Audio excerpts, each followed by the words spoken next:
Assalamualaikum warahmatullahi wabarakatuh, teman-teman sekalian. Di sesi yang ketiga pada mata kuliah pemasaran jasa, kita akan membahas mengenai marketing jasa, perluasan dalam kurun 3 PS, di mana diharapkan nanti teman-teman mampu menjelaskan mengenai peran karyawan pada jasa dari aspek arti penting, SDM, pemberdayakan karyawan, dan proses manajemen jasa. Yang kedua, mendesain dan mengelola jasa, yaitu proses jasa dan desain sistem penawaran jasa. Yang ketiga, mampu menjelaskan tentang lingkungan jasa atau service space dan dimensinya. Yang keempat adalah dimensi lingkungan jasa. Oke. Nah, teman-teman, mungkin teman-teman juga sudah disajikan dengan materi inisiasi. Mungkin teman-teman bisa melihat di mana di materi inisiasi ini menjelaskan mengenai strategi pemasaran ya.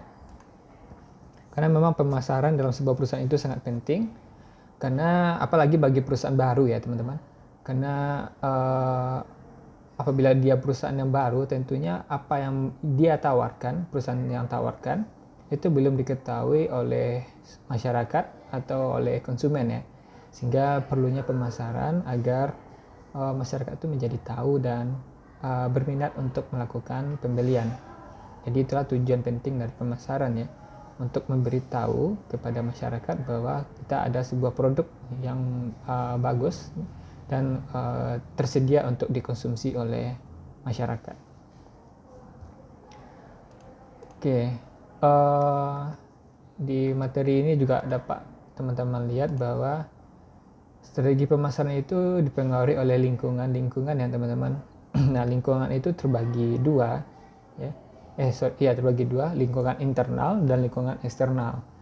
Nah, kalau teman-teman lihat di materi yang ada gambar itu di mana lingkungan internalnya itu berarti apa-apa saja yang ada di dalam sebuah perusahaan. Nah, mungkin itu produknya, mungkin itu bahan baku, sumber daya manusianya, selanjutnya strategi, teknologi yang digunakan, serta berbagai macam faktor-faktor internal seperti permodalan juga penting. Nah, setelah lingkungan internal, kita juga harus memperhatikan lingkungan eksternal. Nah, lingkungan eksternal itu terbagi dua juga ya. Lingkungan eksternal yang mikro serta lingkungan eksternal yang makro. Kalau yang mikro berarti dia berpengaruh, dia berasal dari luar tapi berpengaruh terhadap perusahaan secara langsung. Nah, contohnya itu adalah di sini ada konsumen, ada pesaing, ada pemasok, ada perantara, distributor, ya, ada investor dan ada lain-lainnya. Itu yang lingkungan mikro ya. Juga ada lingkungan eksternal makro, di mana dia juga berpengaruh tapi secara tidak langsung. Dia berasal dari luar perusahaan, tapi dia juga punya pengaruh tapi tidak langsung pengaruhnya. Apa aja itu? Di sini ada lingkungan demografi atau ekonomi, ada lingkungan teknologi atau fisik atau alam, yang ada juga lingkungan politik dan hukum, lingkungan sosial dan budaya. Nah, lingkungan ini juga harus diperhatikan oleh seorang pemasar agar kita bisa mengetahui apa sih yang dibutuhkan dan apa yang diinginkan oleh masyarakat. Oke, teman-teman sekalian, juga dapat dilihat di sini bahwa ada perencanaan yang harus dicanangkan, diterapkan agar pemasaran ini lebih efektif dan tepat sasaran. Nah, bagaimana caranya? Itu biasa menggunakan strategi STP ya teman-teman. S itu adalah segmentation, T itu adalah targeting, P itu adalah positioning. Nah, segmentasi pasar itu merupakan pembagian pasar ke dalam kategori atau jenis-jenis segmen pelanggan. Nah, biasanya itu terbagi 4, dari segi geografis, berarti dari segi wilayah atau tempat, dan juga bisa di dalam itu cuaca, ya, iklim dan lain-lainnya. Dari segi demografis itu dalam segi kependudukan, banyak sedikitnya jumlah penduduk itu juga mempengaruhi. Dari segi psikografis atau gaya hidup masyarakatnya, keinginan masyarakatnya juga terkait hal ini ya, juga mengenai perilaku atau keinginan dari konsumen tersebut. Nah, biasanya segmentasi pasar ini kalau kita lihat teman-teman, misalkan kita mau jual Pampers ya. Nah, di sana udah terbagi segmentasi pasarnya. Kalau berdasarkan geografis tidak ada segmentasinya, karena di seluruh wilayah pun orang pasti butuh pampers juga ya buat anak kecil. Dalam segi iklim juga tidak bermasalah ya, orang iklim dingin sama iklim panas juga nggak masalah mengenai pampers. Jadi dari segmen geografis mungkin dicoret ya, karena tidak ada dampaknya terhadap produk yang mau kita pasarkan. Nah, dari segi demografisnya palingan, yaitu dari segi kalau segi jenis kelamin tidak ada masalah, laki-laki perempuan juga menggunakan pampers ya, bayi yang balita. Mungkin dari segi usia kali ya.